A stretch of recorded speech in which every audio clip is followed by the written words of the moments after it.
lupa di tengah makan kita harus makan suplemen. Nah ini vitamin. Makan bersamaan dengan makan nasi.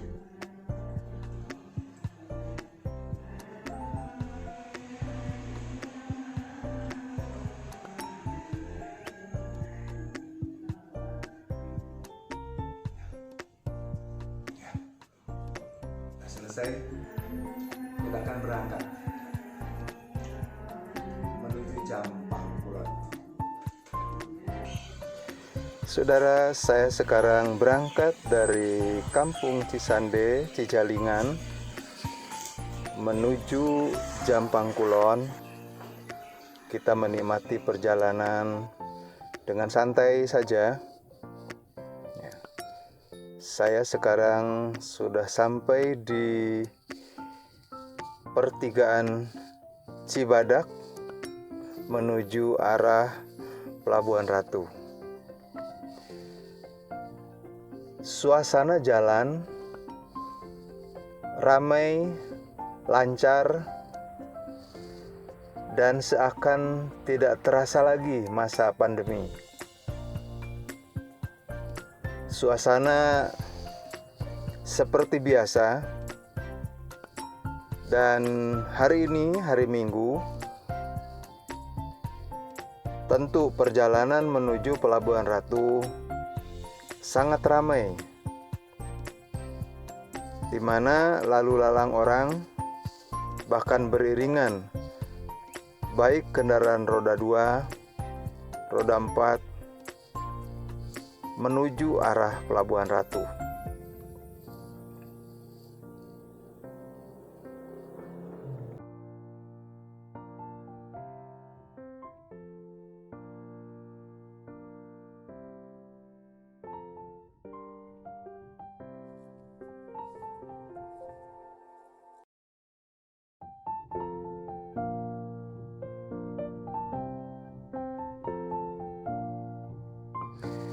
Ya, sekarang saya sudah sampai di Pudunan Baud atau Tanjakan Baud. Ini Tanjakan Baudnya yang dulu sangat terkenal, penuh mistis, angker. Bahkan sering banyak kendaraan yang naik terpaksa harus berhenti karena mesinnya mati. Itu cerita mistis zaman dulu. Saat ini Tanjakan Baud sudah merupakan jalan biasa yang tidak terlalu nanjak.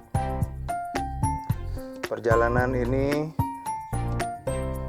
terus kami lanjutkan, ini menuju Pelabuhan Ratu. Ya, sudah melewati wilayah Bantar Gadung.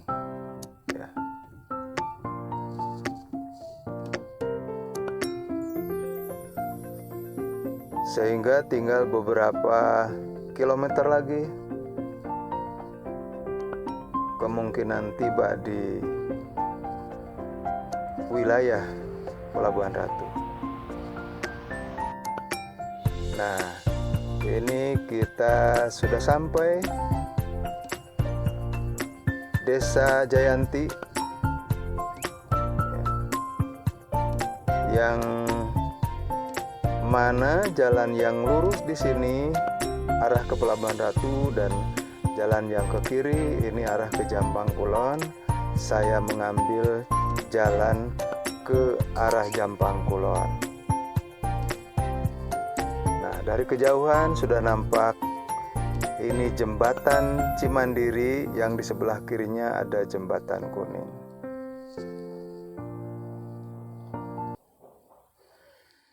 Saya berdiri memandangi jembatan kuning, jembatan gantung. Jembatan ini dibangun pada tahun 1800 pada zaman kolonial Belanda. Saat itu pada masa pemerintahan Ratu Juliana.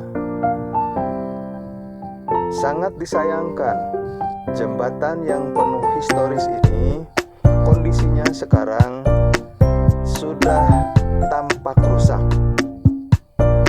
saja di bagian pangkal jembatan kiri dan kanan penuh sampah dan rumput liar, tidak terawat, tidak dilestarikan. Padahal ini jembatan punya nilai sejarah tinggi. Jembatan kuning yang menghubungkan Desa Jayanti, Pelabuhan Ratu dengan Desa Cidadap, Kecamatan Simpenan, ini jelas memiliki nilai sejarah tinggi. Dan jembatan kuning ini dulu dikenal masyarakat dengan sebutan jembatan Bag-Bagan Cimandiri, yang panjangnya membentang sepanjang 50 meter dengan lebar 3 meter. Ini jembatan kuning ini terancam punah karena tidak terawat. Secara fisik tampak terlihat kokoh, namun beberapa bagian baut maupun alas jembatannya sudah tak lagi kuat, bahkan tidak bisa dilalui oleh kendaraan roda 2. Karena tak ada perawatan, maka lambat laun jembatan ini akan lenyap dan nilai sejarahnya akan sirna ditelan zaman. Opini ini tidak berlebihan, mengingat kondisi jembatan sudah sangat mengkhawatirkan. Beberapa bagian rusak dan hilang, dipenuhi rumput liar dan sampah bertebaran, seakan tak terkendali. Sejak beberapa tahun terakhir ini, tidak lagi dimanfaatkan jembatan ini, terkesan dibiarkan. Dari sisi teknis, jembatan yang membentang di atas sungai aliran Cimandiri ini sudah tidak layak dilewati kendaraan. Sehingga jika Pemda peduli untuk merawat, melestarikan, maka nilai sejarahnya akan menjadi pengetahuan yang bernilai tinggi. Semoga saja pemerintah Kabupaten Sukabumi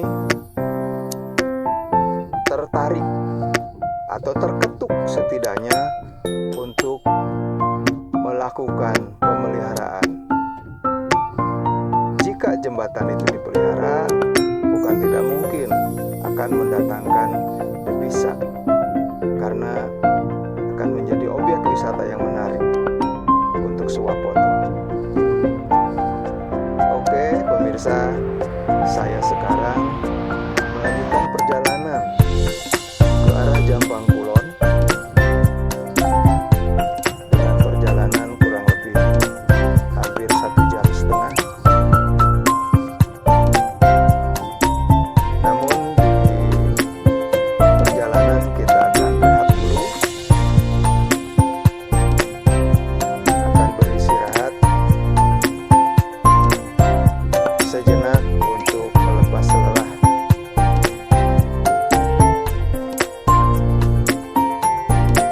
Kebetulan di depan saya ini ada warung nasi yang menyajikan menu sate dan sop. Nah, ini warung Sawargi, sate kambing, sate ayam. Oke, ini sudah ada hidangan, ya, sudah ada hidangan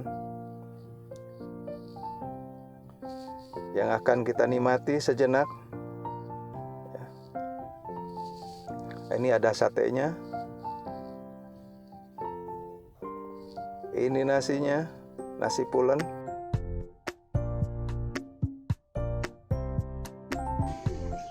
Sebelum sampai ke Jampang Kulon, kita istirahat dulu. Nih, makan sate dulu. Walaupun ada daging, makanya kita beli sate cuma 5. Ada sopnya. Sopnya Setelah selesai makan, maka saya melanjutkan perjalanan ke Jampang Kulon. Diperkirakan dari sini jarak tempuh masih sekitar 50 km lagi. Dan sekarang saya sudah sampai di perkebunan teh Surangga. Nah, kiri kanan jalan ini sungguh indah pemandangannya. Ini menggoda perjalanan untuk berhenti. Maka bagi Anda yang mau melakukan perjalanan ke arah Jampang Kulon dari arah Bagbagan, sebelum Simpang 3 Kiara 2, di sini ada tempat istirahat. Pemandangannya luar biasa, indah, takjub. Ini adalah kebesaran Allah yang Maha Kuasa yang menciptakan alamnya. Dan saya mengambil posisi beristirahat sejenak untuk melihat-lihat alam dengan hamparan tanaman teh yang indah. Ini banyak orang juga wisatawan yang sudah berhenti menikmati alam. Ya, lihat, tampak indah sekali, ya, luar biasa. Yang dikelilingi pegunungan. Hanya beberapa saat saja saya melanjutkan perjalanan kembali.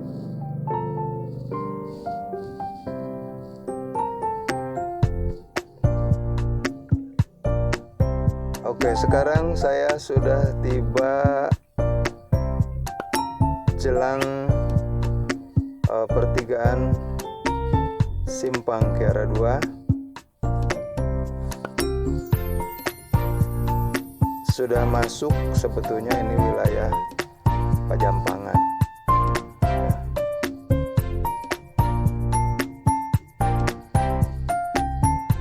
Nah, ini sebentar lagi kita sampai di Kiara 2.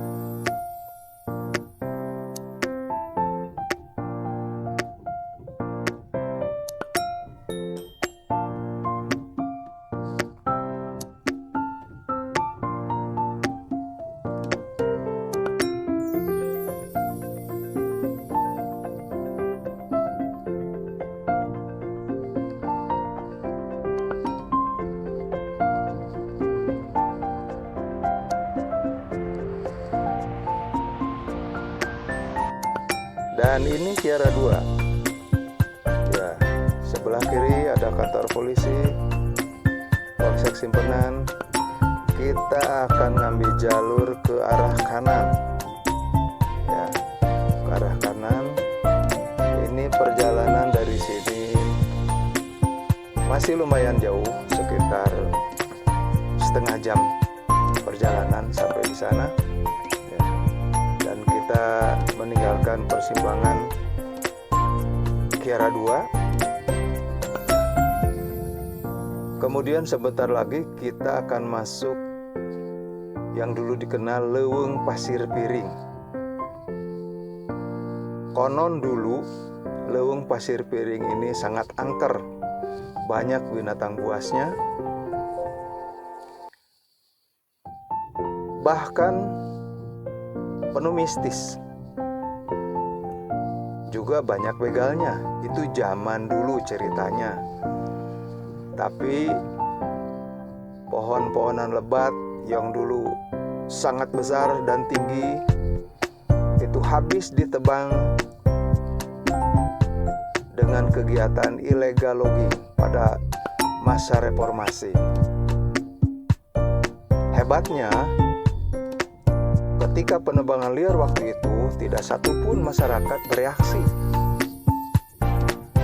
Mungkin masyarakat menganggap itu penebangan resmi, atau mungkin masyarakat tidak peduli. Setelah berjalan waktu dari penebangan liar itu pada tahun 2000-an,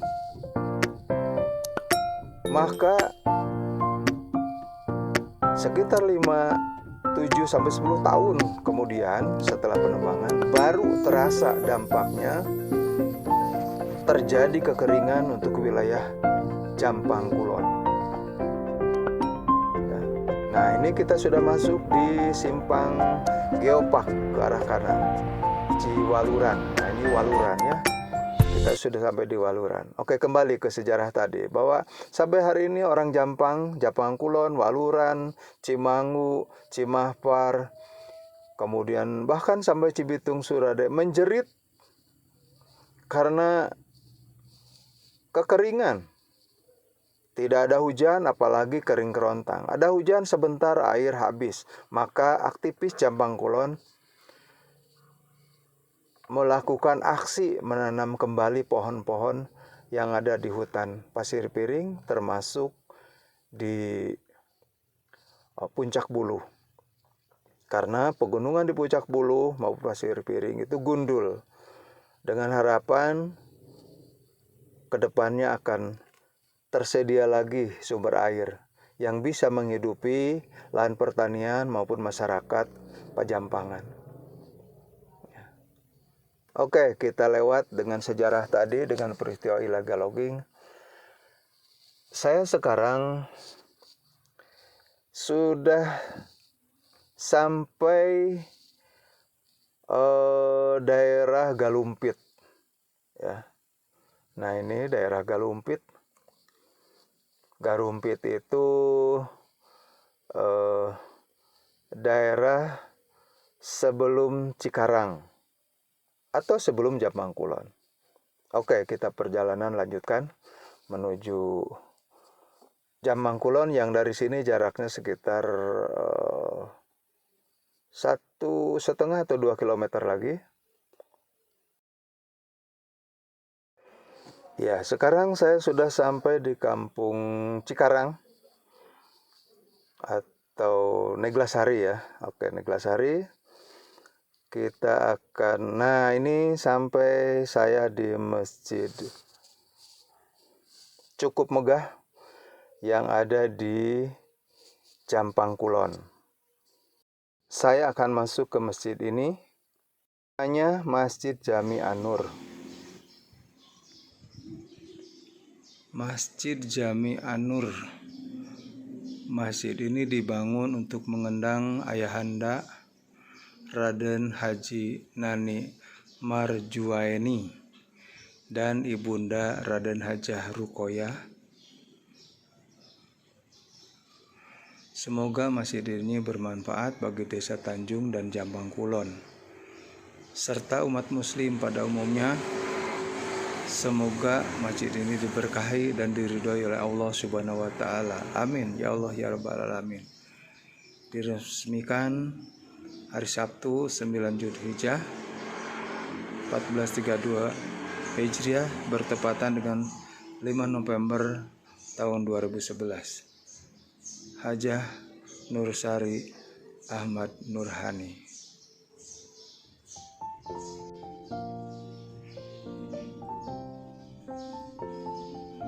Di dalam ruangan ini cukup sejuk, cukup luas dan bersih.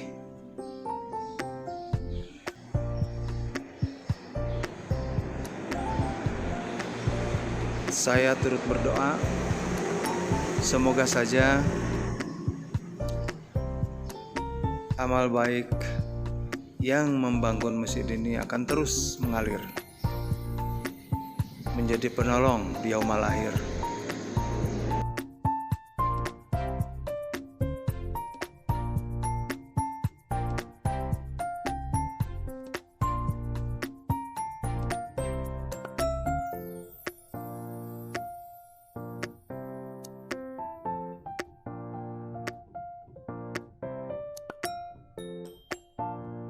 Perjalanan saya lanjutkan untuk mampir dan melihat dari kejauhan rumah sakit BLUD Jampang Kulon. Nah, ini Sebentar lagi saya tiba di Rumah Sakit Jampang Kulon yang sangat megah dan sangat luas. Kita mampir dulu.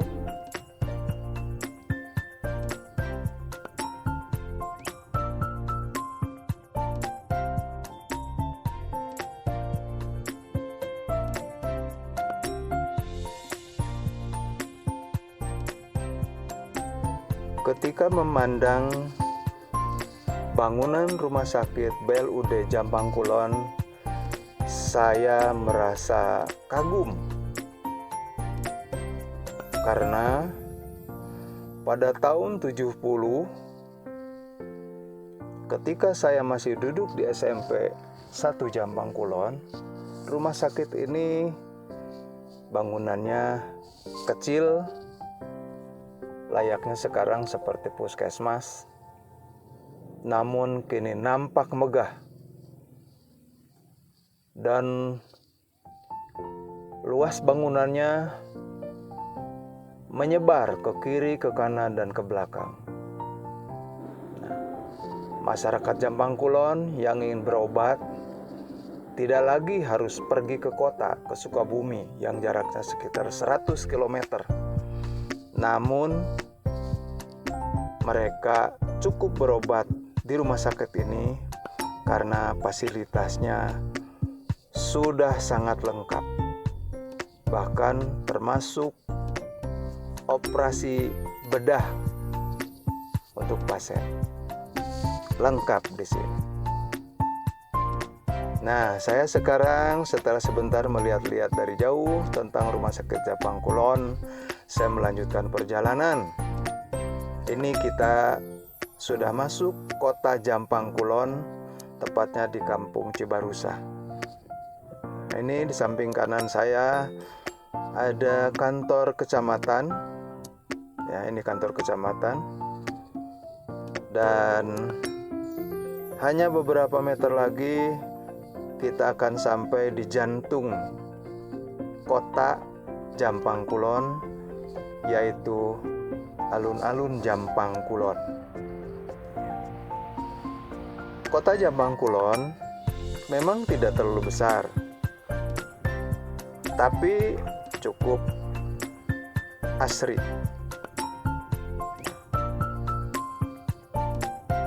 Warga Jampang Kulon dari segi pendidikan sebetulnya cukup baik, bahkan relatif tinggi persentasenya. Namun, seperti kebanyakan orang yang sudah pergi dari Jampang Kulon, meninggalkan kota Jampang Kulon kelahirannya, sepertinya mereka enggan untuk kembali membangun Jampang Kulon. Dan mereka menyebar di kota-kota besar. Sehingga Jampang Kulon nampaknya pembangunannya tidak signifikan. Nah, ini saya berada di alun-alun Jampang Kulon, adalah pusatnya, jantungnya kota Jampang Kulon. Ya. Alun-alun yang dulunya pasar, ya kini cukup bersih. Kita lanjutkan lagi perjalanan menuju batas akhir dari jalan-jalan di Sukabumiku, yaitu akan berakhir di Terminal Jampang Kulon. Nah, ini saya sudah sampai di Pasir Pulus namanya ini. Pasir Pulus, banyak duitnya ini Pasir Pulus. Ya.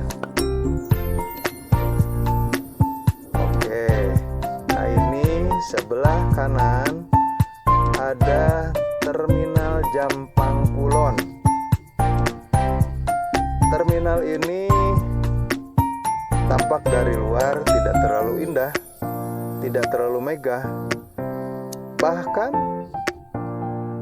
jalannya tidak bagus. Sepi pengunjung. Dari pandangan saya di terminal ini tidak ada bis yang mengangkut penumpang, hanya ada satu angkutan kota. Nah, perjalanan akan berakhir di sini. Terima kasih atas perhatiannya dan sampai jumpa. kembali nanti di perjalanan jalan-jalan di Sukabumi.